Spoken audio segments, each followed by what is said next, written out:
तो जो रिफ्लेक्शन था उसके फर्स्ट 2 लेक्चर्स हमारे थे on the base of plane mirror, है ना। उसमें मैंने प्लेन मिरर के कुछ एग्जाम्पल्स, उसके कंसेप्ट आपको as a review class explain किए थे, है ना। और उसमें हमने कुछ एग्जाम्पल्स लिए थे जिसमें एंगल बिटवीन मिरर से रिलेटेड था, फील्ड ऑफ व्यू से रिलेटेड था, है ना। ये सब हमने एग्जाम्पल्स लिए थे। और साथ में रियल ऑब्जेक्ट क्या होता है, वर्चुअल क्या होगा, कन्वर्जेंट बीम क्या होगा, डाइवर्जेंट बीम क्या होगा, कैसे इमेज बनाएंगे, कैसा ऑब्जेक्ट होगा, इसको डिस्कस किया था। अब हम आते हैं नेक्स्ट टॉपिक पर, वो है स्फेरिकल मिरर। तो स्फेरिकल मिरर में क्या है, सिंपल एक हॉलो ट्रांसपेरेंट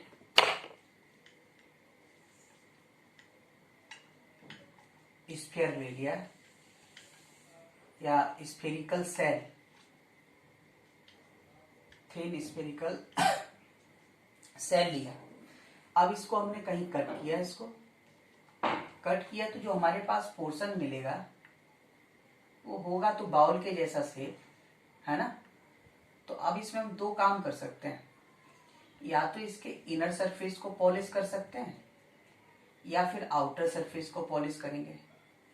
तो ये जो पॉलिश कर रहा है इसको सिल्वर्ड फेस बोलेंगे, और जहां पर ये है ये रिफ्लेक्टिंग सरफेस कहलाएगा, जहां से लाइट रिफ्लेक्ट कर सकता है। और ये वाला क्या हुआ, सिल्वर्ड फेस हुआ, ठीक है, सिल्वर्ड सरफेस। तो ये कहलाएगा कॉनकेव मिरर और ये होगा कॉन्वेक्स, जिसका शेप तो एक बाउल की तरह होगा, लेकिन फिर भी हम इसको कॉनकेव को इस तरह से रिप्रेजेंट करते हैं और कॉन्वेक्स को इस तरह से रिप्रेजेंट करेंगे, ठीक है। इसको पलट के रख दिया तो ऐसे, या चाहो तो इसको ऐसे बनाना, चाहो तो ऐसे बनाओ, ये कॉन्वेक्स, है ना।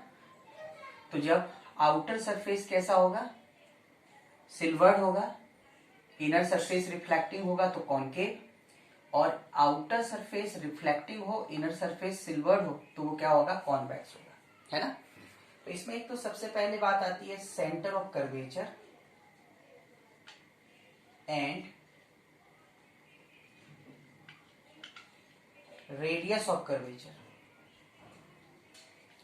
तो सेंटर ऑफ कर्वेचर और रेडियस ऑफ कर्वेचर का सिंपल सा लॉजिक है, ये जो लेंस तैयार किया गया, मिरर तैयार किया गया, ये किसी ना किसी स्फीयर से कट किया गया था।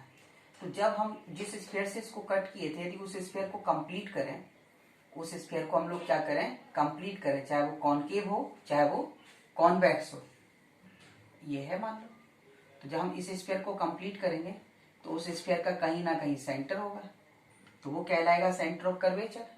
और जो भी उस स्फीयर का रेडियस होगा, मतलब इस मिरर से आप कहीं भी मिला दो, इधर इधर इधर, ये सब क्या कहलाएगा, रेडियस ऑफ कर्वेचर, समझ गए ना।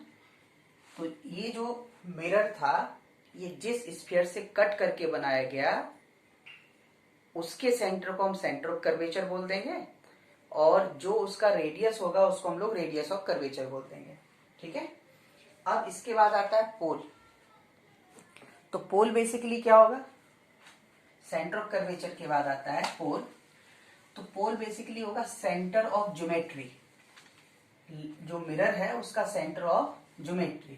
तो जो पोल होगा वो बेसिकली होगा सेंटर ऑफ ज्योमेट्री।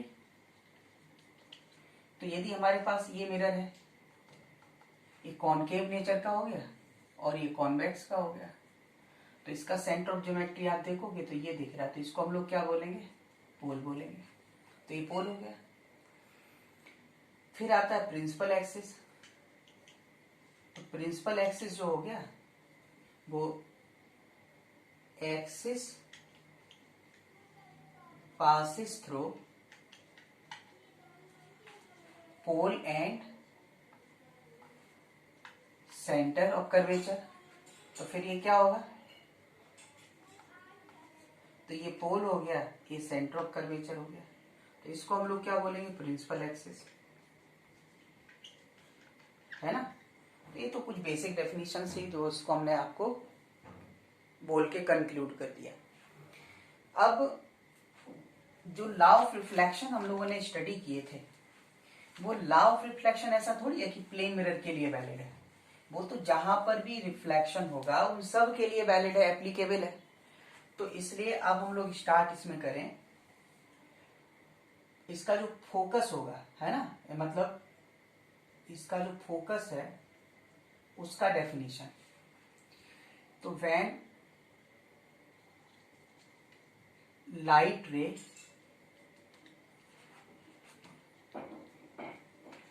रे में भी कैसी हो, पैरा एक्सियल रेस। तो when light ray incident on the mirror parallel to the principal axis, then after reflection its intersection point with principal axis is known as focus। जैसे हमारे पास ये concave mirror हो गया, ये सेंटर हो गया, ये पोल, तो ये हो गया आपके पास प्रिंसिपल एक्सिस, है ना। अब कोई लाइट रे प्रिंसिपल एक्सिस के पैरेलल चले और पैराएक्सियल हो। पैराएक्सियल का मतलब रेस बहुत क्लोज होना चाहिए प्रिंसिपल एक्सिस की, ये नहीं कि बहुत दूर हो जाएगा। एक्सट्रीम केस के लिए नहीं, आगे अब ये और डिस्कस करेंगे हम उसके बारे में। तो रिफ्लेक्शन के बाद ये लाइट जहां से भी पास हो तो पास तो होगा, और जहां पर भी ये प्रिंसिपल एक्सिस को कट करेगा उसको हम फोकस बोलेंगे। इसी तरह से मान लीजिए ये कॉन्वेक्स मिरर है, तो अब इसका सेंटर ऑफ कर्वेचर यहां बनेगा। तो लाइट प्रिंसिपल एक्सिस के पैरेलल गया तो रिफ्लेक्शन इधर तो हो नहीं सकता, क्योंकि हमें पता है जितना एंगल ऑफ इंसिडेंस होता है ना उतने एंगल पर रिफ्लेक्ट करेगा। जैसे इसमें भी यही कहानी है। मान लीजिए ये एंगल आई है, ये आर है, तो इसमें आई इक्वल टू क्या होगा, आर। सेम कंडीशन देखो, ये स्फीयर का जो नॉर्मल होता है वो क्या होता है, कुछ और थोड़ी होता है, रेडियस होता है। तो जब ये लाइट आई एंगल पर इंसिडेंट होगा तो ये रिफ्लेक्ट हुआ, तो जब ये रिफ्लेक्ट हुआ तो अब यहाँ पे इसमें भी क्या हो जाएगा, आई इक्वल टू आर हो जाएगा। तो इसमें भी angle i equal to angle r हो गया, ये पोल हो गया। तो अब ये देखो यहाँ पे तो अब कभी कट नहीं करेगा ना प्रिंसिपल एक्सिस को, कट तो कराना है, तो अब इसको वर्चुअली पीछे खींचो। तो जब वर्चुअली आप एक्सटेंड करोगे तो कहीं ना कहीं तो कट करा, तो ये है, तो अब इसका फोकस इधर हो जाएगा। तो इस तरह से हम फोकस को डिफाइन करेंगे। अब आते हैं हम लोग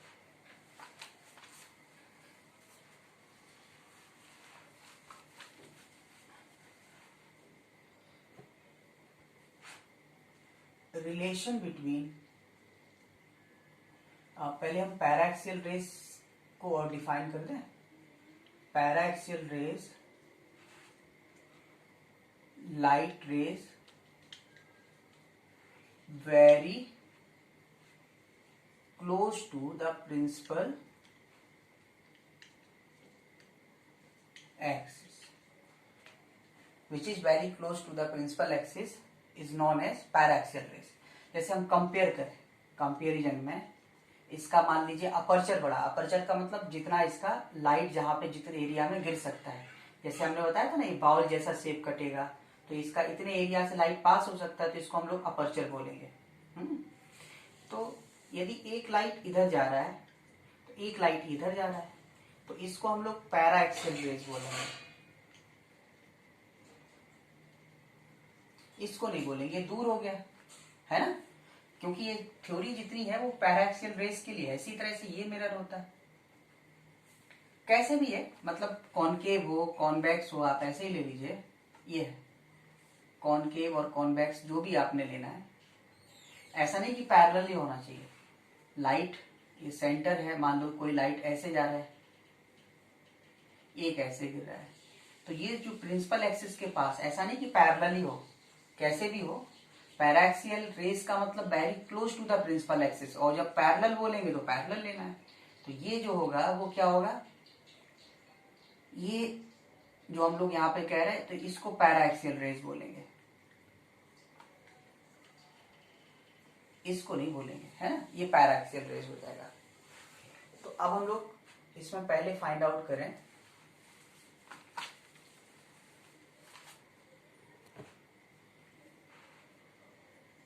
relation between focal length and radius of curvature. Relation between focal length and radius of curvature. Suppose ये कॉनकेव मिरर हमने लिया, है ना, ये इसका प्रिंसिपल एक्सिस हो गया, ये इसका सेंटर हो गया, लाइट इधर इंसिडेंट हुआ, ऐसे ही कोई बड़ा सा हमने ले लिया। तो सेंटर इससे इसको आप मिलाओगे तो ये नॉर्मल का काम करेगा कि नहीं करेगा? क्यों काम करेगा? क्योंकि रेडियस के अलोंग हो गया, तो ये नॉर्मल का काम करेगा। ये इंसिडेंट रे है, तो जब ये इंसिडेंट रे है तो रिफ्लेक्शन के बाद जितने एंगल पर इंसिडेंट होगा उतने एंगल पर रिफ्लेक्ट करेगा, तो इसका मतलब ये एंगल भी कितना हो गया? थीटा। अब एक चीज और देखो, जब ये डेफिनेशन थी जो फोकस की कि इस पॉइंट को एफ मान लिया, जब डेफिनेशन ये थी कि लाइट रे प्रिंसिपल एक्सिस के पैरेलल चले और रिफ्लेक्शन के बाद जहां पर भी प्रिंसिपल एक्सिस को कट करे तो लाइट ऐसे आएगा, तो ये रिफ्लेक्टेड लाइट रे हो गया। अब हमको पता है कि इंसिडेंट लाइट रे और प्रिंसिपल एक्सिस पैरेलल है, तो ये थीटा एंगल है, तो ये भी थीटा होगा ना, क्योंकि जैसे ये दो लाइन होते हैं, इसको कोई कट करे, ये एंगल थीटा है, पैरेलल लाइन है, तो ये भी कितना होता है? थीटा है। इसी प्रिंसिपल पे आपने इसको दिखा दिया। अच्छा, जैसे ही आपने इसको बनाया, मान लो ये जहां पर ये लाइट इंसिडेंट हुआ था, इस पॉइंट को हमने एम मान लिया, तो ये बड़ा क्लियर दिख रहा है आपको। देखो सी एफ एम में दो एंगल इक्वल, तो आइसोसेलेस ट्रायंगल हो गया। आइसोसेलेस ट्रायंगल में क्या करोगे आप? यदि इसको परपेंडिकुलर डालो इससे, तो इसको क्या करेगा? बाइसेक्ट करेगा। अब बाइसेक्ट करने का क्या मतलब हुआ? क्योंकि आइसोसेलेस में इससे आप वर्टेक्स से इस पर परपेंडिकुलर ड्रॉ करोगे तो ये क्या होगा? परपेंडिकुलर बाइसेक्टर होगा ये। तो इसका मतलब है कि यदि ये सेंटर से यहां तक का दूरी, कहीं से भी आप मिरर का दूरी डिस्टेंस लोगे, वो कितना होगा? रेडियस ऑफ कर्वेचर के इक्वल। तो रेडियस ऑफ कर्वेचर के इक्वल होगा, तो ये पूरा आर है, तो इतना कितना होगा? r/2 होगा कि नहीं होगा? चलो r/2 फाइंड आउट कर लिया। इस पॉइंट को हमने एन मान लिया, तो अब हम ट्राइंगल लेते हैं। कौन सा? राइट एंगल ट्रायंगल हमने लिया। राइट एंगल ट्रायंगल कौन सा लिया? CNF, ये ले लिया। तो जब इतना लिया तो अब आप इसमें देखें, साइन कॉस थीटा बेस कितना होगा? r/2 और हाइपोटेनस कितना हो जाएगा? CF। मतलब CF का जो वैल्यू आया वो कितना है? r/2 cos theta. लेकिन जो भी डिस्टेंस फोकल लेंथ होगी वो यहां से मेजर किया जाएगा। तो अब हम इसको PF कैलकुलेट करते हैं। तो अब हम लोग कैलकुलेट कर रहे हैं। नाउ PF, इसको ऐसे लिख सकते हो क्या? PC minus CF। PC तो पूरा यहां से यहां तक, फिर वही सेंटर ऑफ कर्वेचर से मिरर तक का दूरी क्या होता है? रेडियस। और ये कैलकुलेट किया अभी हम लोगों ने r/2 cos थीटा। तो इससे हमको ये मिल गया कि जो PF का वैल्यू है वो कितना आ जाएगा? r into 1 minus 1/2 cos theta. ये तो हो गया जनरल फॉर्मूला, है ना। अब हमें पता है कि जो फोकस का डेफिनेशन था बेसिकली वो किसी भी रे के लिए नहीं था। फोकस का मतलब होता है पैरा एक्सियल रेज के लिए। तो आप इसमें लिखोगे for paraxial rays theta tends to 0, बहुत क्लोज होगा। देखो आप ऐसे सोचो ना कि यदि ये बना हुआ है, लाइट इधर गिर रहा है, ये सेंटर है, ये एंगल बनेगा। अब लाइट इधर गिरेगा तो ये एंगल और छोटा होगा, और पास आएगा तो और छोटा होता जाएगा, तो एंगल छोटा होता जाएगा, मतलब थीटा टेंस टू 0। तो ये जो PF आएगा वो कितना होगा? r1 minus 1/2 cos 0। कितना बना? r/2। इसी पोल से लेके फोकस के बीच की दूरी को क्या बोलते हैं? Focal length. तो F इक्वल टू क्या होता है? r/2। तो हम लोग नॉर्मली ये फॉर्मूला यूज करते हैं क्योंकि स्टडी करना है पैराक्सियल रेज के लिए। अदरवाइज पैराक्सियल रेज नहीं होगा तो जो जिस पे प्रिंसिपल एक्सिस को एक कट करता है रिफ्लेक्शन के बाद लाइट रे, जो फोकस की डेफिनेशन में आता था, वो पॉइंट r/2 पर नहीं होगा बल्कि r into 1 minus 1/2 cos theta पर होगा। इवन जैसे थीटा का वैल्यू 60 डिग्री रख दो आप, तो थीटा 60 रखोगे तो ये 0 आएगा। 0 आने का मतलब लाइट यहाँ से टकराने के बाद यहाँ टकराएगा। यदि ये थीटा 60 हो जाए तो लाइट यहाँ नहीं है, यहाँ टकराएगा, तो पोल से फोकस तक का दूरी तो 0 हो जाएगा। तो इसमें पैराएक्सियल रेस के लिए स्टडी करते हैं। एक्चुअल में क्या था कि प्लेन मिरर में कैसा भी हो, सिमिलर ट्रायंगल का कंसेप्ट था तो ठीक था। यहाँ पर क्या होगा, यदि ऐसी कंडीशन होगा, प्लेन मिरर में क्या होता है, आप लाइट कहीं पर भी इंसिडेंट लाइट रे को गिराओगे तो एक बार ही रिफ्लेक्शन होता था। स्फेरिकल मिरर में देखो क्या हो सकता है, लाइट यहाँ से टकरा के यहाँ भी पॉसिबिलिटी देखो ना, थीटा का वैल्यू 60 रखो, cos 60 हाफ होता है, 2 कट जाएगा, 1 - 1 0। इसका मतलब ये लाइट यहाँ से निकलने के बाद यहाँ टकराएगा, तो एक रिफ्लेक्शन हुआ यहाँ टकराया, तो दूसरा रिफ्लेक्शन हुआ, तो 2 इमेज बन गए ना फिर इसका तीसरा होगा, ऐसे होगा। तो इसलिए सक्सेसिव रिफ्लेक्शन ना हो, क्योंकि एक मिरर होगा तो हम एक इमेज की बात करना चाहते हैं, तो इसलिए कंडीशन लगा दी कि वो रेज क्या होंगी, पैराएक्सियल। और पैराएक्सियल रेज का मतलब जो रेज प्रिंसिपल एक्सिस के पास होंगी वहां दूसरी बार टकराने का चांस ही नहीं रहेगा, एक बार टकराएगा फिर निकल जाएगा, फिर मिरर से नहीं टकराएगा। और एंगल बड़े रहेंगे, मतलब प्रिंसिपल एक्सिस से दूर रहेगा तो एंगल बड़े रहेंगे, तो उस केस में क्या हो जाएगा, फिर कई जगह टकरा सकता है। तो पता चला एक ही मिरर से 3 इमेज बन रहे हैं तो उनकी पोजीशन अलग अलग होगी, तो तुम किसको स्टडी करोगे, समझ गए ना। तो इसलिए ऐसा करते हैं।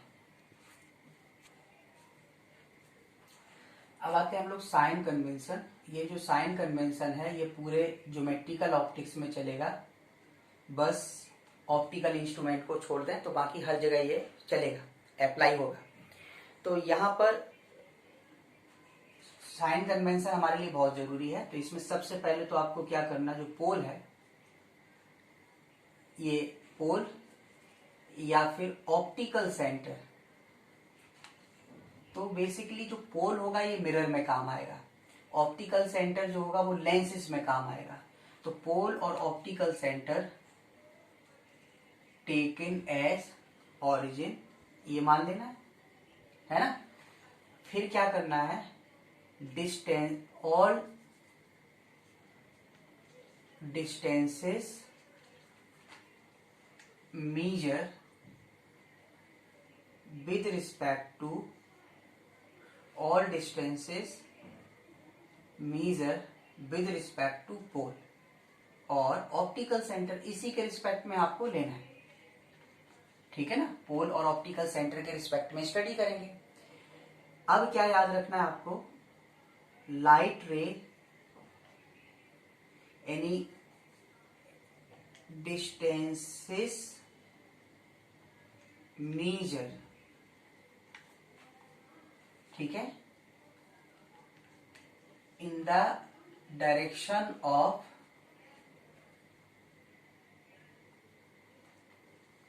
Incident light are taken as positive and opposite to incident light taken as negative। तो इस साइन कन्वेंशन का ये है ना। तो ये एनसीईआरटी का है इसलिए मैं लिख रहा हूँ, हालांकि मैं इसको फॉलो नहीं करता हूँ, पर ये रिव्यू क्लास है तो हम रेगुलर लेक्चर के हिसाब से तो इसको आपको वीडियो प्रोवाइड कर नहीं रहे हैं, ये रिव्यू लेक्चर है। तो कोई किसी तरह से पढ़ के आता है, कोई किसी तरह से पढ़ के आता है, तो हम अपना साइन कन्वेंशन ना यूज करके हम एनसीईआरटी वाला कन्वेंशन ही आपको बता रहे हैं, ठीक है ना। क्योंकि 12th पास जो भी करके आएंगे वो एनसीईआरटी पढ़ के आएंगे, इसलिए मैं एनसीईआरटी के हिसाब से आपको बता रहा हूँ। तो अदरवाइज हम कोऑर्डिनेट सिस्टम का भी यूज करते हैं। कोऑर्डिनेट सिस्टम में क्या है कि जैसे पोल को ऑरिजिन मान लो, जो डिस्टेंसेस पॉजिटिव एक्स में होंगी उनको प्लस, जो निगेटिव एक्स में होंगी उनको माइनस, जो पॉजिटिव बाई में होंगी प्लस, जो निगेटिव बाई में होंगी उसको माइनस, है ना। तो वो कन्वेंशन भी चलेगा। और एनसीईआरटी कहता है जिस तरफ लाइट रे चलेगा इंसिडेंट, उस तरफ के डिस्टेंसेस को पॉजिटिव लेना है और उसके अपोजिट को क्या लेना है, नेगेटिव लेना है। कहने का मतलब ये है कि अब जरा ऐसे सोचो कि ये कोऑर्डिनेट सिस्टम हो गया कुछ भी, तो ये पोल हो गया, तो इसको तो ओरिजिन मान लिया आपने। अब लाइट ऐसे इंसिडेंट हो रहा है, तो जब लाइट ऐसे इंसिडेंट हो रहा है तो राइट साइड, तो राइट साइड का मतलब इधर की जो डिस्टेंसेस होंगे वो कैसे लेंगे, पॉजिटिव, और इसके अपोजिट वाले डिस्टेंस क्या लेंगे, नेगेटिव, क्योंकि सारे डिस्टेंस तो पोल से ही मेजर करनी है ना आपको। और जो डिस्टेंस ऊपर होंगे उनको प्लस लेना है और जो नीचे होंगे उनको क्या लेना है, माइनस। जो ऊपर होंगे उनको प्लस, जो नीचे होंगे उनको क्या लेना है, माइनस। तो इतना सा काम करना है, समझ गए ना। ऊपर वाले डिस्टेंसेस को प्लस और नीचे वाले को माइनस। मान लीजिए लाइट इधर से गिरना शुरू हो जाए, ये तो चलो ओरिजिन मान लिया हमने। अब पता चला लाइट इधर से आ रहा है, इंसिडेंट लाइट, तो लेफ्ट राइट से लेफ्ट आ रहा है, तो इस तरफ वाली जो दूरियां हैं इनको क्या लोगे आप, ये जो डिस्टेंसेस है पॉजिटिव होंगी, और जो डिस्टेंस लाइट रे के अपोजिट, मतलब पोल से ही लेना है, तो पोल से इधर जाने के लिए तो इधर हुआ, इस तरफ जाएंगे तब अपोजिट हुआ, तो इसको क्या लोगे आप, नेगेटिव। और जो डिस्टेंस ऊपर होंगी इनको प्लस, और जो नीचे होंगे उनको क्या लेना है, माइनस। ये एनसीईआरटी का कन्वेंशन है ना। तो इतना तो आपको आइडिया है, तो आप लिख सकते हो। अदरवाइज हम कोऑर्डिनेट ज्योमेट्री का यूज करते हैं, तो कोऑर्डिनेट ज्योमेट्री में देखो क्या करना है, कोऑर्डिनेट ज्योमेट्री के हिसाब से, कोऑर्डिनेट ज्योमेट्री के हिसाब से जो साइन कन्वेंशन होगा, ये ओरिजिन हो गया है ना। तो जो डिस्टेंसेस प्लस में होंगी उनको प्लस, माइनस में होंगी माइनस, प्लस में होंगी प्लस, माइनस में होंगी माइनस, तो बिल्कुल सेम चीज आ रही है। यदि हम इस वाले को इससे कंपेयर करें तो सेम चीज आ रही है। देखो यहाँ पे ऊपर प्लस नीचे माइनस, ऊपर प्लस नीचे माइनस है ना, सब जगह है। इधर देखो, इस तरफ की दूरियां पॉजिटिव तो प्लस है, इस तरफ का नेगेटिव तो नेगेटिव हो गया। प्रॉब्लम कब आएगा, जब ये वाला कन्वेंशन लाइट रे पता चला यहाँ से आने लगे, तो लाइट रे यहाँ से आने लगेगा तो फिर इसमें तो ये चलेगा, लेकिन हम लोग क्या करेंगे, यही वाला लेंगे यदि कोऑर्डिनेट ज्योमेट्री का यूज करते हैं। और एनसीईआरटी का यूज करोगे तो हमने आपको बता दिया, आपको जो प्रॉपर लगे आप उसको यूज करें। अब हम आते हैं relation between u v f, है ना। तो relation between u v f लेंगे, चाहे कॉनकेव मिरर हो चाहे कॉन्वेक्स। तो इसका डेरिवेशन करने की तो जरूरत नहीं है हमारे लिए, मतलब हमारे पास या तो ये मिरर होगा या फिर ये मिरर होगा। तो नॉर्मली क्या होगा, लाइट अपन ऐसे ही डालेंगे राइट साइड से, जनरली ऐसे गिरेगा। तो ऐसे गिरेगा तो कोऑर्डिनेट ज्योमेट्री का कन्वेंशन और ये सब एक ही बात हो जाएगी। तो ये पोल हो गया, इसमें ये पोल हो गया, तो इस तरफ का डिस्टेंस प्लस, इधर की माइनस, ऊपर प्लस नीचे माइनस, सेम कंडीशन इसमें। तो फॉर्मूला जो आएगा वो 1/f equal to 1/v plus 1/u। Derivation नहीं बता रहा है, रिव्यू क्लास है ये। तो ये 1/f equal to 1/v plus 1/u, तो ये रिलेशन आ जाएगा। और जो इसका लेटरल मैग्निफिकेशन होगा, लेटरल मैग्निफिकेशन का मतलब होता है सिर्फ हाइट ऑफ एम, होता है height of image upon height of object. ये डेफिनेशन तो हर जगह चलेगा, चाहे वो लेंस हो, चाहे वो मिरर हो, चाहे स्फेरिकल सरफेस हो रिफ्रैक्शन में, चाहे प्लेन सरफेस हो, सब के लिए। तो मैग्निफिकेशन जो लेटरल होता है इसका मतलब हाइट से होता है। तो हाइट, तो ये हो गया height of image by height of object, और जब इसको हम इससे ड्राइव करेंगे तो आएगा -b/u। पर मैं आपको बता रहा हूँ कि ना, मैं डेरिवेशन आपको नहीं करा रहा हूँ, मैं आपको डायरेक्ट रिजल्ट लिख रहा हूँ।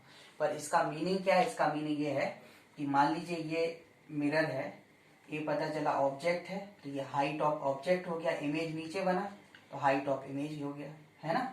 ऊपर बना तो प्लस हो जाएगा। अच्छा, ये जो फॉर्मूले यूज करेंगे, ये जब डेरिवेशन करते हैं तो भी साइन कन्वेंशन यूज किए जाते हैं, और जब हम लोग इसको अप्लाई करेंगे तो भी साइन कन्वेंशन यूज किए जाते हैं। तो क्वेश्चंस में जब भी आएगा तो उसमें हम क्या करेंगे, साइन कन्वेंशन यूज करेंगे।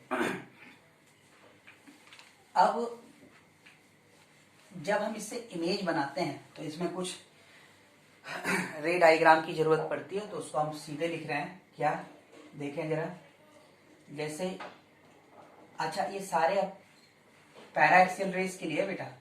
तो पैरा एक्सियल रेज में देखो, जब लाइट रे प्रिंसिपल एक्सिस के पैरेलल गया तो रिफ्लेक्शन के बाद फोकस से जाता है, तो ये बना दोगे आप। लाइट रे प्रिंसिपल एक्सिस के पैरेलल गया तो फोकस से जाने का मतलब ऐसे जाएगा, तो ये फोकस हो गया। इंसिडेंट रिफ्लेक्टेड, इंसिडेंट रिफ्लेक्टेड, है ना। दूसरा ये हो सकता है कि मान लो अपन उल्टा काम कर दें। उल्टा काम क्या हुआ कि लाइट रे फोकस से गया ऐसे, ये फोकस है तो क्या हो जाएगा, पैरेलल हो जाएगा। या फिर मतलब ये इंसिडेंट रे, ये रिफ्लेक्टेड रे। इसी तरह यहाँ पर हो गया, मान लीजिए लाइट रे फोकस से गया, फोकस पॉइंट इधर है, फोकस पे नहीं जा सकता, रिफ्लेक्ट हो जाएगा, तो ये क्या हो जाएगा, पैरेलल हो जाएगा।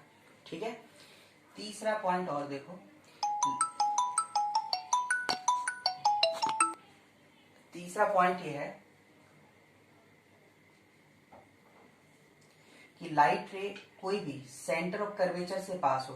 देखो सेंटर ऑफ कर्वेचर से पास होने का मतलब आपको पता है कि सेंटर ऑफ कर्वेचर का मतलब इसके अलोंग का मतलब रेडियस हो, और रेडियस हमेशा स्फीयर का क्या होता है, नॉर्मल होता है।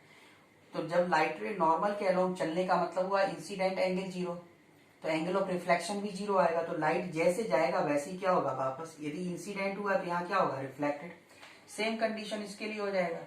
मान लीजिए ऐसे है, तो ये सेंटर ऑफ कर्वेचर है, लाइट ऐसे कुछ जा रहा है, तो रिफ्लेक्शन के बाद फिर क्या होगा, ऐसे ही वापस आएगा, क्योंकि नॉर्मल के अलोंग जाएगा, एंगल ऑफ इंसिडेंस जीरो, तो एंगल ऑफ रिफ्लेक्शन भी क्या होगा, जीरो। तो उसी से क्या हो जाएगा, वापस आ जाता है। एक लास्ट और देखें,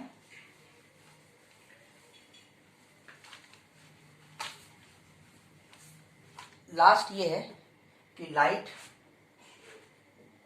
पोल पर किसी एंगल पर इंसिडेंट हुआ, मान लीजिए ये इंसिडेंट हुआ थीटा एंगल पर, तो चूंकि ये सेंटर ऑफ कर्वेचर है, ये पोल है, तो ये तो खुद ही अपने आप में रेडियस हुआ, तो रेडियस का मतलब नॉर्मल का काम करेगा। तो नॉर्मल में क्या होता है, जितना एंगल ऑफ इंसिडेंस होता है उतना एंगल ऑफ रिफ्लेक्शन होता है, तो ऐसे निकलेगा, तो ये एंगल भी कितना हो जाएगा, थीटा। या फिर ऐसे देखिए, ये लाइट ऐसे है, तो ये एंगल ऑफ इंसिडेंस कितना हुआ, थीटा, तो एंगल ऑफ रिफ्लेक्शन कहाँ जाएगा, इधर जाएगा, है ना, तो ये हो जाएगा।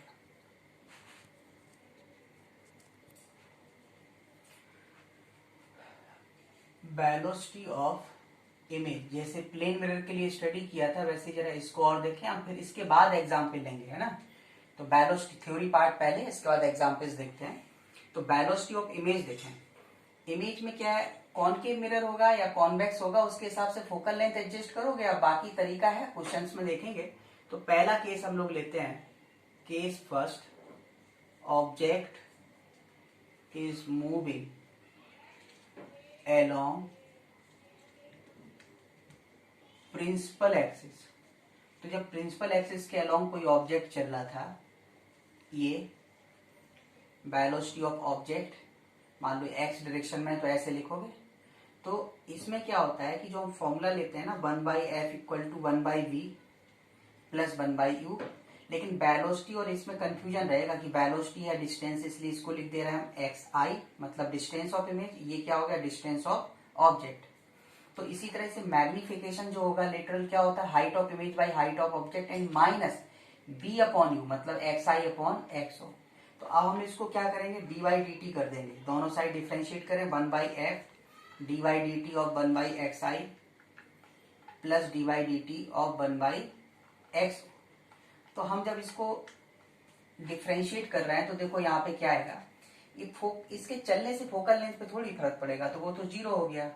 अब आती बात इसकी, तो ये हो जाएगा माइनस, ये dy/dt है, सॉरी, ये 1/xi का डिफ्रेंशिएशन हुआ, माइनस 1/xi स्क्वायर, और चेन रूल से dxi/dt क्या लिख दोगे, वेलोसिटी, या लिख दीजिए पूरा dxi/dt।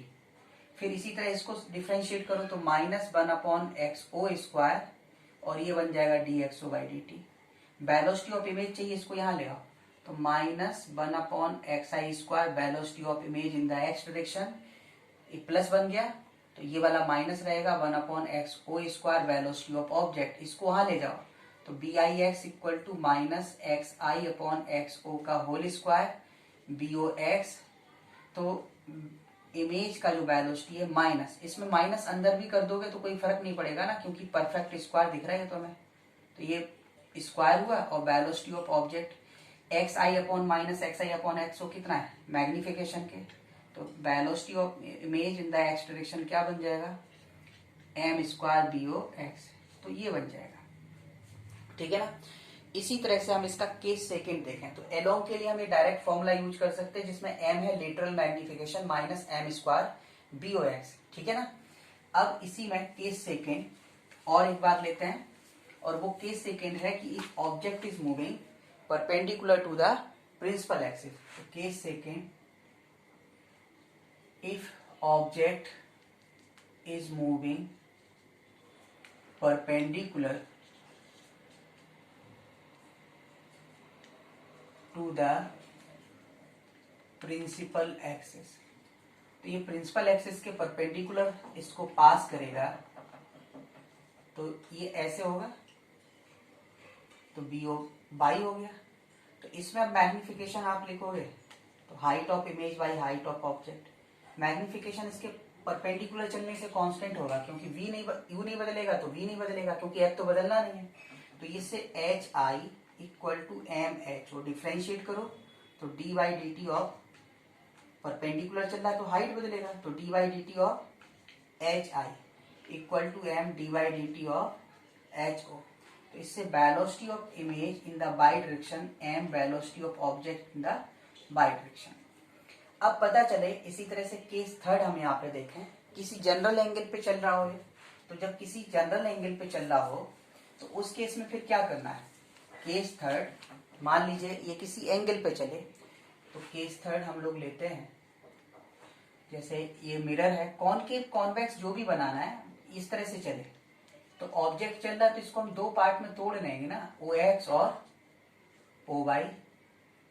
तो इस तरह से वेलोसिटी ऑफ इमेज भी क्या हो जाएगा, कोफिशिएंट ऑफ ये वाला v i x square plus ऐसे कुछ आ जाएगा, तो कैलकुलेट कर सकते हो।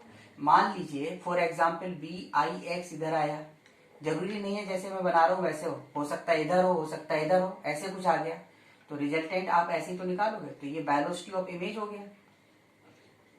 और ये एंगल आपको थीटा चाहिए तो टेन थीटा भी डायरेक्शन भी डिफाइन कर सकते हो, क्या परपेंडिकुलर बाई बेस से। तो इस तरह से हम फाइंड आउट कर सकते हैं, ठीक है।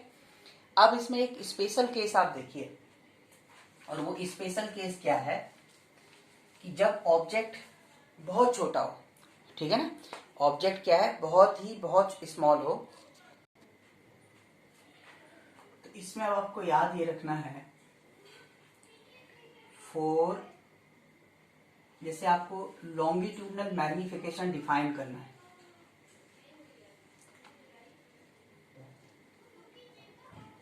लेटरल मैग्निफिकेशन का मतलब तो हुआ परपेंडिकुलर, समझ गए ना, लेटरल मैग्निफिकेशन का मतलब perpendicular to the principal axis, जिसमें हम हाइट यूज करेंगे। पर लॉन्गिट्यूडनल में क्या करते हैं, लेंथ यूज करेंगे। तो लेंथ कैसे यूज करेंगे उसको आपने देखना है। तो लॉन्गिट्यूडनल मैग्निफिकेशन होगा लेंथ ऑफ इमेज, हाइट नहीं है, upon length of object for very small object. बहुत छोटा कोई ऑब्जेक्ट हो, वेरी स्मॉल, यूं कह सकते हो आप लीनियर ऑब्जेक्ट।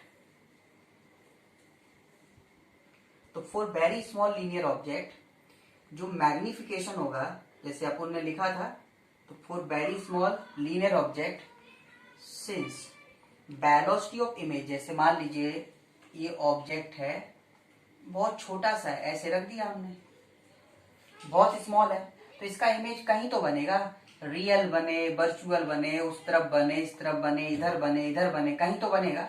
तो मान लीजिए इस तरह से कोई छोटा सा ऑब्जेक्ट बन गया, तो ये ऑब्जेक्ट है तो इसकी लेंथ जब छोटी है तो डीएलओ कह सकते हो, बहुत छोटा है तो इसको हम लोग क्या कह सकते हैं, डीएलआई कह सकते हैं। ये ऑब्जेक्ट हो गया और ये क्या हो गया, इमेज हो गया। तो आप ये सोचो कि बहुत छोटे टाइम इंटरवल में कोई ऑब्जेक्ट यहां से यहां जाता है तो इमेज फिर यहां से कहां आ जाएगा, यहां आ जाएगा, तो मूवमेंट कह सकते हो ना। तो हमें पता है ना velocity of image in the x direction क्या था, इसका फॉर्मूला भी हमने ड्राइव किया ना, minus m square v o x, small है इसलिए आप इसको ऐसे लिख सकते हो d l i by d t equal to minus m square d l o by d t. देखो डी टी कैंसिल, तो ये हो गया d l i upon d l o equal to minus m square. यदि हम इसका mod ले लें बाई डी एल ओ तो ये क्या हो जाएगा, एम स्क्वायर। अब यहाँ ध्यान से देखो, ये length of image upon length of object हो गया कि नहीं हो गया, तो ये कौन सा मैग्निफिकेशन हुआ, लॉन्गिट्यूडनल। तो हम लोग क्या लिख सकते हैं, तो हम इसमें ये कह सकते हैं कि स्मॉल ऑब्जेक्ट जब होगा तो लॉन्गिट्यूडनल मैग्निफिकेशन किसके बराबर होगा, तो लॉन्गिट्यूडनल मैग्निफिकेशन यानी for very small object longitudinal magnification equal to lateral magnification का स्क्वायर। समझ गए ना, किसके बराबर होगा, लेटरल मैग्निफिकेशन के स्क्वायर के इक्वल। तो अब आपको याद रखना है, लॉन्गिट्यूडनल का मतलब प्रिंसिपल एक्सिस के अलोंग जो लेंथ कंसीडर करते हैं, लेटरल का मतलब होता है प्रिंसिपल एक्सिस के परपेंडिकुलर करते हैं। मान लीजिए कोई छोटा सा ऑब्जेक्ट है, उसके लिए लेटरल मैग्निफिकेशन 2 है, तो लॉन्गिट्यूडनल मैग्निफिकेशन कितना हो जाएगा, 4 हो जाएगा। समझ गया ना। अब कहने का मतलब जैसे लेटरल मैग्निफिकेशन 2 है, किसी ऑब्जेक्ट का लेंथ 1 mm था, क्योंकि छोटा लेंथ लेना है तो mm में मैं बोल रहा हूं, तो 1 mm था, तो इमेज का लेंथ लेटरल मैग्निफिकेशन 2 होने का मतलब 2 mm हो जाएगा। लेकिन उसी को यदि हम प्रिंसिपल एक्सिस के अलोंग लेटा दें उसी पोजीशन पर, तो वो जो 1 mm था उसकी जगह 4 हो जाएगा, क्योंकि लेटरल मैग्निफिकेशन 2 था, तो लॉन्गिट्यूडनल 2 स्क्वायर मीन्स 4 हो जाएगा। समझ गया ना। तो जब 4 हो जाएगा तो लेंथ ऑफ इमेज कितना हो जाएगा, फिर 4 गुना हो जाएगा। तो ऑब्जेक्ट का लेंथ 1 mm था, तो वो 4 mm 2 mm होगा, तो 8 mm हो जाएगा। इस तरह से हम लोग फाइंड आउट करेंगे। अब आते हैं न्यूटन एक्सपेरिमेंट पे। तो इन्होंने एक्सपेरिमेंट किए और 2 फॉर्मूला ड्राइव किए। ऐसा नहीं है कि बगैर उन फॉर्मूले के काम नहीं चल सकता, बगैर उन फॉर्मूले के भी काम चल सकता है, लेकिन याद रहेगा तो कभी कभी डायरेक्ट हम लोग यूज करेंगे तो हमारे लिए बेनिफिशियल हो जाएगा। तो ये जो इनका न्यूटन एक्सपेरिमेंट है, जो कुछ भी इन्होंने किया है ना, इससे जो फॉर्मूलाज निकले, तो इसके जो फॉर्मूला है ये वैलिड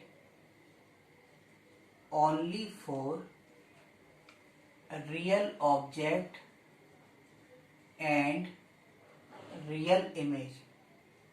देखो ये हम आपको पहले बता चुके हैं कि ये लेक्चर फुल लेक्चर नहीं है, ये रिवीजन के लिए लेक्चर है ना, ये रिवाइज के लिए लेक्चर है। तो आप लोग ये अच्छे से जानते हो कि कॉन्वेक्स जो मिरर होगा उसमें हमेशा इमेज वर्चुअल बनता है, जबकि इनका एक्सपेरिमेंट किसके लिए था, रियल ऑब्जेक्ट और रियल इमेज के।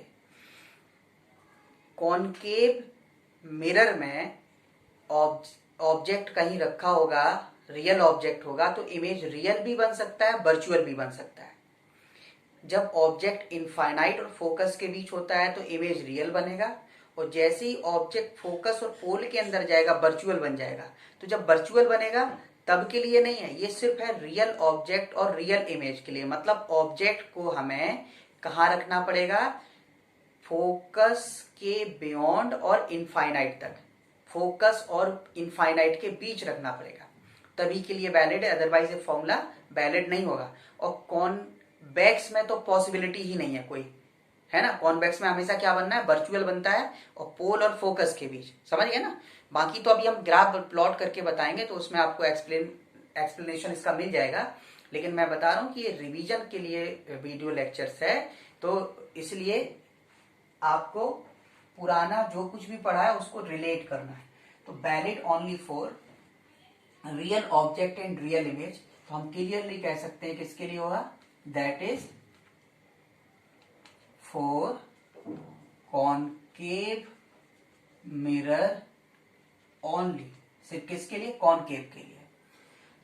तो इन्होंने ये देखा कि जो रियल ऑब्जेक्ट होता है और उसका जो इमेज बना रियल, यदि जहां इमेज बन रहा वहां ऑब्जेक्ट रख दोगे तो अब इमेज उस पोजीशन पे आ जाएगा जहां पे ऑब्जेक्ट रखा था। आप ऐसे बहुत सारे एक्सपेरिमेंट करके देख सकते हो और न्यूमेरिकली कैलकुलेट कर सकते हो। ऑब्जेक्ट को इनफाइनाइट पे रखते हो तो इमेज फोकस पे बनता है, फोकस पे यदि ऑब्जेक्ट रखोगे तो इमेज इनफाइनाइट पे चला जाएगा। मान लीजिए कोई हमने कॉनकेव मिरर लिया, उसका फोकल लेंथ 20 cm है, ऑब्जेक्ट को हमने कहां पे रखा, ऑब्जेक्ट को हमने रखा 60 सेंटीमीटर पर, तो इमेज आप कैलकुलेट करोगे 30 cm आएगा।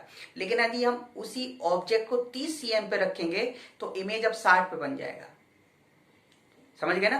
तो ऐसे बहुत सारे पोजीशंस आप निकालोगे, मतलब कह सकते हो कि रियल ऑब्जेक्ट और रियल इमेज की पोजीशन कैसे होते हैं, इंटरचेंजेबल होते हैं।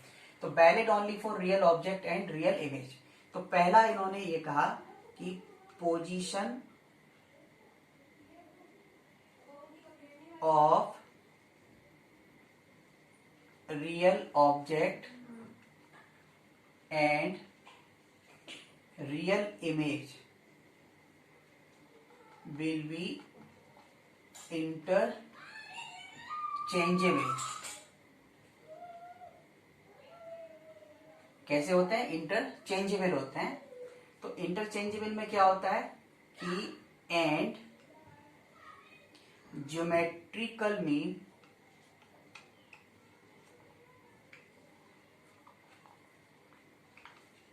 of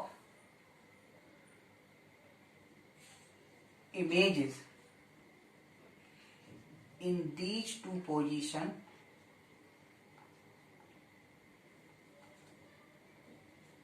geometrical mean of height का है, हाइट ऑफ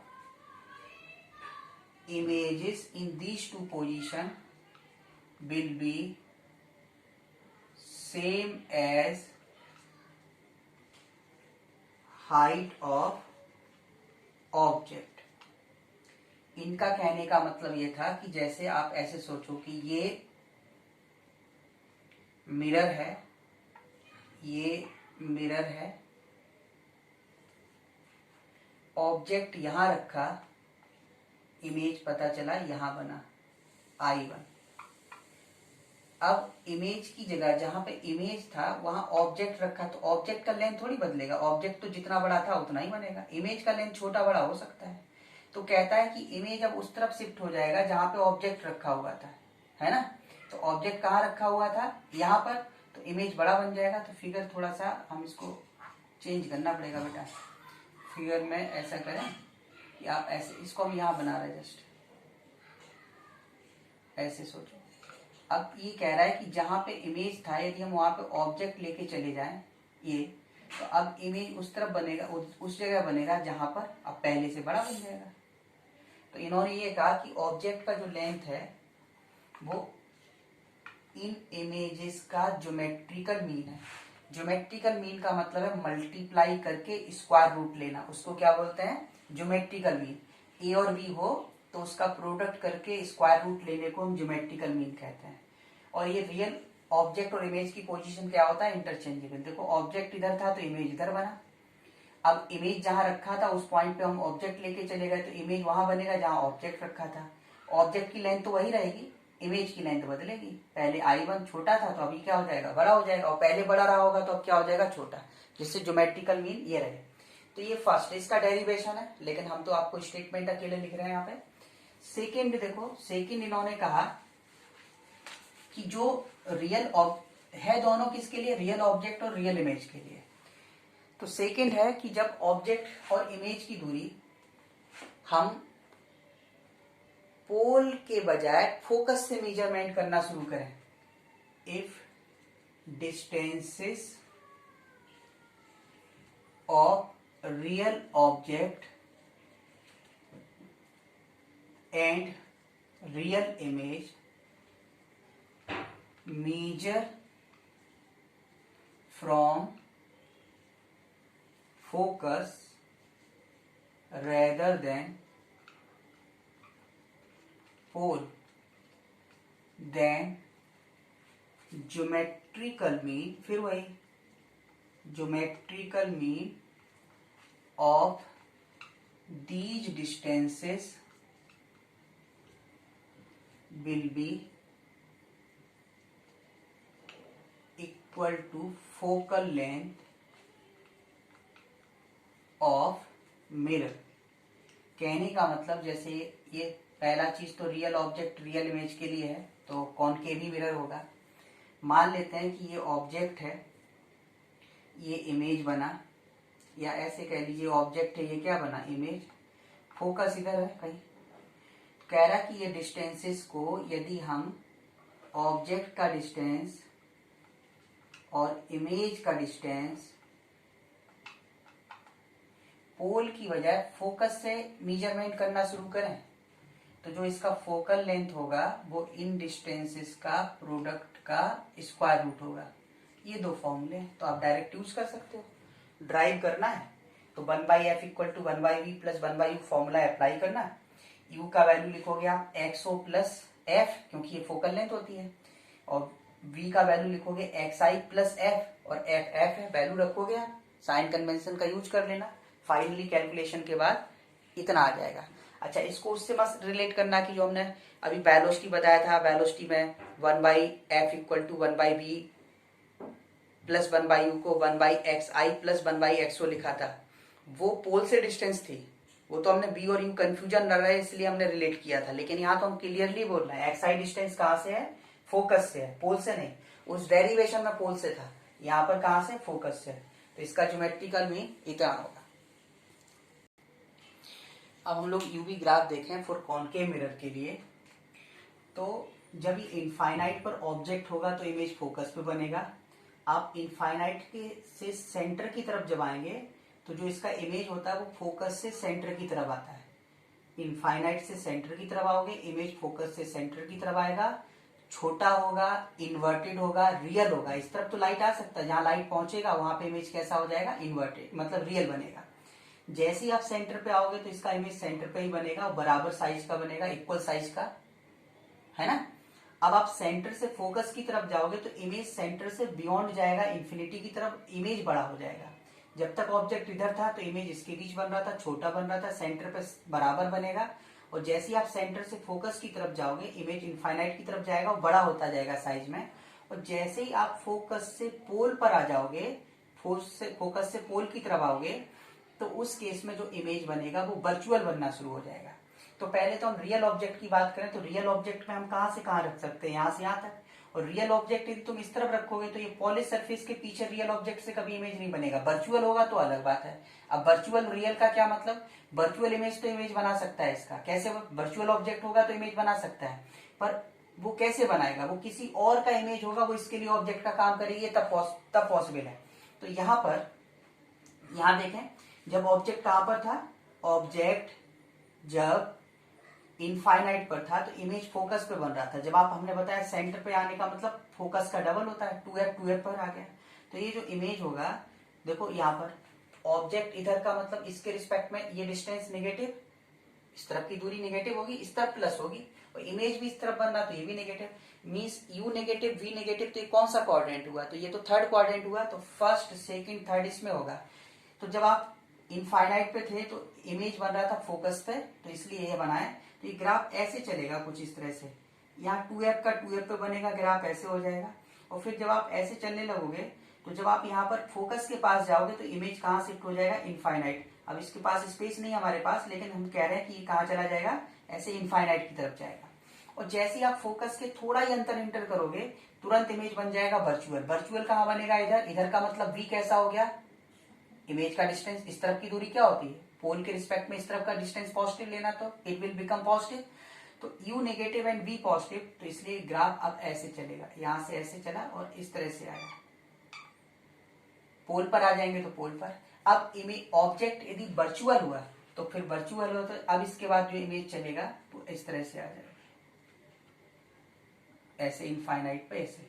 अब इसमें देखो, यहां पर ऑब्जेक्ट रियल, इमेज रियल, इस वाले केस में ऑब्जेक्ट रियल लेकिन इमेज वर्चुअल, इस वाले केस में ऑब्जेक्ट वर्चुअल है लेकिन जो इमेज है वो कैसा बनेगा, रियल। रियल क्यों कह रहा हूं, देखो जब b का वैल्यू नेगेटिव आ गया मतलब इस तरफ, और रिफ्लेक्शन के बाद लाइट उस तरफ तो जाएगा नहीं, जाएगा तो इस तरफ, इधर कट करेगा ही करेगा, तो इसमें इमेज क्या बनेगा, रियल।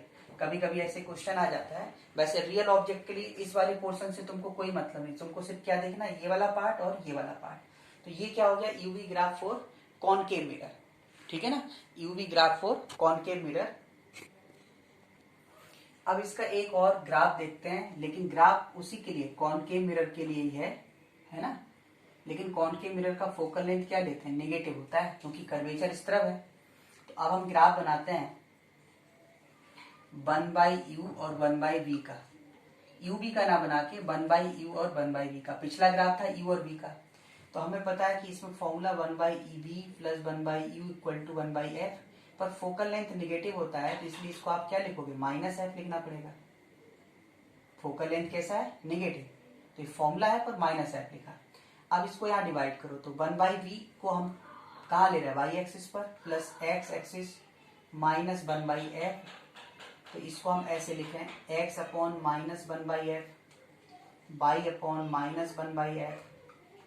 तो ये इंटरसेप्ट फॉर्म हुआ। इंटरसेप्ट फॉर्म क्या होता है, x/a प्लस y।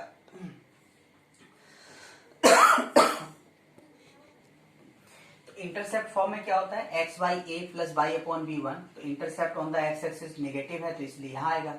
बाई पर भी नेगेटिव है तो यहाँ आएगा, तो ये ऐसे जाएगा। और वैसे भी आप पिछले ग्राफ को देखो ना, किस किस क्वाड्रेंट में था, सेकंड में था ग्राफ, थर्ड में था और फोर्थ में था, फर्स्ट में नहीं था। तो ये भी देखो सेकंड, थर्ड, फोर्थ। जब ग्राफ यहाँ था तो इसमें ऑब्जेक्ट क्या था, रियल, इमेज भी रियल। इसमें ऑब्जेक्ट क्या था, रियल, इमेज वर्चुअल। इस वाले पार्ट में था ऑब्जेक्ट वर्चुअल लेकिन इमेज कैसा था, रियल, ये। तो ये हम दूसरा graph 1/u versus 1/v versus 1/u का प्लॉट कर सकते। अब इसमें देखो VU graph for convex mirror. तो कॉन्वेक्स मिरर के केस में क्या हो जाएगा, इसमें हम लोग, क्योंकि इसका फोकस इधर, सेंटर ऑफ कर्वेचर इधर, ये पोल है, हम इनफाइनाइट से आते जाएंगे। जब इनफाइनाइट पर होंगे तो इमेज यहाँ बनेगा, वर्चुअल बनता है, इरेक्ट बनता है, छोटा बनता है। और जैसे जैसे हम पोल के पास आते जाएंगे, फोकस से पोल की तरफ आता जाएगा। पोल ही एक ऐसा पोजीशन होगा जहां पर पोल का इमेज पोल पर बनेगा और इसका मैग्निफिकेशन 1, अदरवाइज ये छोटा इमेज बनता है लेकिन बनता पोल और फोकस के बीच। मतलब हम इनफाइनाइट पे रहेंगे, यानी U नेगेटिव तो B आ रहा है पॉजिटिव, तो U नेगेटिव B पॉजिटिव का मतलब कौन सा क्वाड्रेंट हुआ, सेकेंड क्वाड्रेंट। तो जब इनफाइनाइट पर होते हैं तो इमेज का दूरी एक के बराबर होता है, और जब तुम पोल पर आते हो तो पोल के 0 हो जाता है। इसलिए ग्राफ इसको ऐसे डॉटेड करके, मतलब इनफाइनाइट से आके ऐसे ऐसे बन जाएगा यहाँ पे।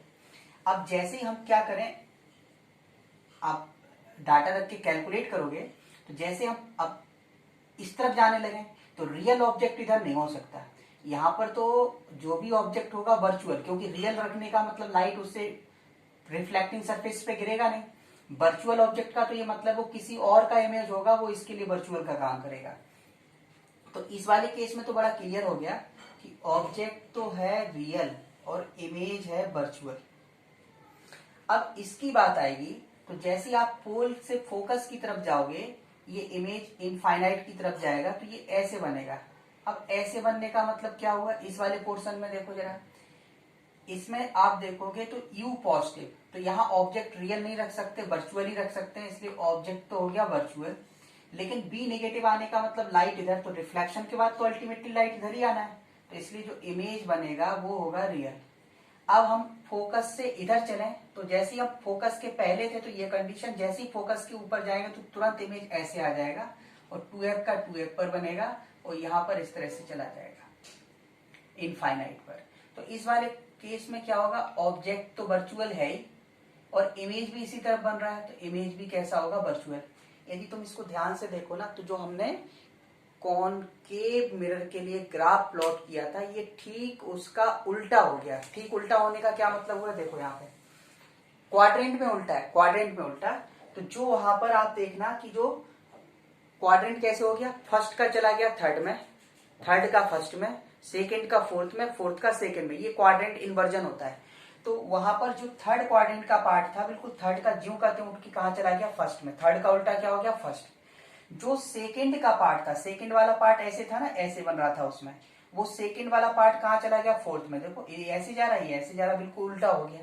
और जो वहां पर फोर्थ क्वाड्रेंट का पार्ट था, तो फोर्थ का उल्टा क्या हुआ, सेकंड। फोर्थ में हमने वहां ग्राफ ऐसे बनाया था, ऐसे जा रहा था, ऐसे ऐसे जा रहा था, तो वो कहां चला गया, देखो यहाँ पर सेकंड में आ गया। और अब फिर से देखो, हमने जो वहां थर्ड क्वाड्रेंट में बोला था ऑब्जेक्ट रियल, इमेज रियल, ये उसका उल्टा हो गया दोनों, तो ऑब्जेक्ट वर्चुअल, इमेज वर्चुअल हो गया। ठीक है ना। फिर हम लोगों ने किसकी बात करी थी, सेकंड में। सेकंड क्वाड्रेंट का उल्टा फोर्थ है, तो सेकंड क्वाड्रेंट में क्या था, सेकंड क्वाड्रेंट में ऑब्जेक्ट कैसा था, सेकंड क्वाड्रेंट में ऑब्जेक्ट रियल और इमेज वर्चुअल। तो ये सेकंड का उल्टा फोर्थ हो गया, तो उल्टा करो, तो जो रियल था वो वर्चुअल हो गया, जो वर्चुअल था वो रियल हो गया, इमेज वर्चुअल था तो वो रियल हो गया। इसी तरह से हमने इसको फाइंड आउट करना है ना। तो जैसे अभी हमने VU ग्राफ बनाया, ऐसे हम लोग 1/V versus 1/U graph plot करते हैं। तो 1/V वर्सेस 1/U ग्राफ के लिए फोकल लेंथ इसका पॉजिटिव, तो फॉर्मूला क्या लिखोगे, 1/V plus 1/U equal to 1/F, तो ये plus graph 1/V versus 1/U बनाना है, मतलब ये ऐसे बनाना अपने को, 1/U और 1/, तो ये बाई एक्सिस पर ले रहा है, इसको एक्स एक्सिस पर ले रहा है, 1/F, तो x by 1/F plus by upon 1/f। तो ये इंटरसेप्ट फॉर्म हो गया, x/a plus by upon B equal to 1। तो इस पर प्लस आ रहा है और इस पर भी प्लस आ रहा है 1/f। तो इन दोनों से जाने वाला लाइन ऐसे होगा। तो इसमें भी देखो ग्राफ, देखो आप ग्राफ बनाया था मैंने, इसमें सेकंड, फर्स्ट और फोर्थ में, थर्ड में नहीं था, तो इसमें भी वही आ रहा है। तो इस वाले में क्या था, ऑब्जेक्ट वर्चुअल, इमेज वर्चुअल। इसमें ऑब्जेक्ट वर्चुअल, इमेज रियल। इसमें ऑब्जेक्ट रियल लेकिन इमेज कैसा था, वर्चुअल। तो ये इसका प्लॉट तैयार हो गया। ठीक है, तो इस टॉपिक का जितना थ्योरी पार्ट है वो मैंने बता दिया। एक बार थोड़ा सा फील्ड ऑफ व्यू और देख लेते हैं, तो फिर इसको हम लोग कंक्लूड करते हैं। तो हम लोग फील्ड ऑफ व्यू को और डिस्कस कर लेते हैं। देखो, हम जो इमेज देखेंगे, देख तभी पाएंगे जब वो इमेज कैसा बने, वर्चुअल बने। रियल बनेगा तो हम नहीं देख पाएंगे। देखने के लिए कैसा बनना चाहिए, वर्चुअल। हम अभी तक लेंस तो पढ़े नहीं, अभी हमने सिर्फ मिरर तक की बात करी। तो उस मिरर में देखो, या प्लेन मिरर, या कॉनकेव, या फिर कॉन्वेक्स, ये तीन होंगे। प्लेन मिरर में हमेशा वर्चुअल बनता है, जबकि कॉनकेव मिरर में यदि रियल ऑब्जेक्ट होगा तो वर्चुअल, जबकि कॉनकेव में क्या हो सकता है, रियल भी बन सकता है, वर्चुअल भी बन सकता है। तो ये हमारे लिए बेकार हो गया। अब या तो ये पॉसिबिलिटी हो या ये पॉसिबिलिटी, पर इसमें ये पॉसिबिलिटी तभी होती है जब ऑब्जेक्ट फोकस और पोल के बहुत पास आ जाए। मतलब कोई भी ऑब्जेक्ट जो चल के आ रहा है बहुत क्लोज आ जाए, मतलब एक तरह से कहिए टकराने वाला हो, तब ये बनेगा केस। तो फिर तो ये हमारे लिए डेंजरस है। अब हमारे पास बचा ये और ये। अब इसकी बात करें हम कि हमारे पास मिरर इतना सा है और ये प्लेन मिरर में जो इमेज बनता, वर्चुअल बना, ठीक है, वो रियल ऑब्जेक्ट का, लेकिन उसी साइज का बनता है। तो उसी साइज का बनता है, तो उसी साइज का बनने का मतलब क्या है कि हो सकता है वो हमारे पूरे मिरर में छोटा सा, जैसे गाड़ी में हम लोग मिरर लगाए रहते हैं रियर व्यू देखने के लिए, कार वगैरह में होता है ना, बाइक में होता है, तो उसमें रियर व्यू देखने के लिए जो मिरर होता है, यदि वो प्लेन मिरर होगा तो भी हमको प्रॉब्लम हो जाएगा। क्योंकि फिर क्या होगा, बराबर साइज का ऑब्जेक्ट उसमें हो सकता है फील्ड ऑफ व्यू में तुम्हें दिखे ही नहीं, क्योंकि वो तो मिरर छोटा सा होता है, तो पूरा तुम फिगर ही ना देख पाओ उसका। तो सबसे बेहतर हमारे लिए ये होता है, क्योंकि इसमें क्या होता है कि इसमें कुछ भी हो जाए, एक तो इमेज छोटा बनता है, कभी भी होगा इमेज छोटा बनेगा। ये तो हमारे लिए खत्म हो गया। अब हमारे पास ये या ये पॉसिबिलिटी इनमें सिलेक्ट करना है हमें रियर व्यू देखने के लिए। तो यहाँ पर बराबर साइज का इसमें इमेज हमेशा छोटा बनता है और इसका फील्ड ऑफ व्यू इससे बड़ा होगा। फील्ड ऑफ व्यू इससे बड़ा क्यों होगा, इसलिए बड़ा होगा जैसे इसका इमेज जितना दूरी पर ऑब्जेक्ट उतना दूरी पर इमेज। जबकि यहीं पर यदि मिरर कैसा होता है, जैसे आप यहाँ सोचना, ध्यान से देखो, यहाँ पे ये प्लेन मिरर है और ये हमारे पास एक तरह से कहिए ये कॉन्वेक्स मिरर है, इस तरह से। तो प्लेन मिरर का यदि इमेज इधर बन रहा है तो कॉन्वेक्स का इधर बनेगा, पास में बनेगा। तो प्लेन मिरर से देखो लाइट ऐसे रिफ्लेक्ट होके जाएंगी, तो कॉन्वेक्स मिरर से देखो इसी पॉइंट पर आप देखोगे, इस पॉइंट पर मान लो इतना ही मिरर ले लिया, आप कहते नहीं सर यहीं तक का लेना है, तो इसमें देखो लाइट कहाँ जाएगी, इधर। तो इसका फील्ड ऑफ व्यू क्या हो जाएगा, बड़ा हो जाएगा। फील्ड ऑफ व्यू क्या हो जाएगा इसका, बड़ा। तो इसलिए जब भी कार में रियर व्यू, कार में, बाइक में, किसी भी व्हीकल में रियर व्यू देखने के लिए जो मिरर यूज किया जाता है वो हमेशा कौन सा होता है, कॉन्वेक्स मिरर यूज किया जाता है। कॉन्वेक्स इसलिए किया जाता है क्योंकि इसका जो फील्ड ऑफ व्यू है वो क्या होता है, बड़ा होता है। ठीक है ना, तो इसलिए कॉन्वेक्स मिरर हम लोग इसमें यूज करेंगे। क्लियर, इसके आगे नेक्स्ट लेक्चर में।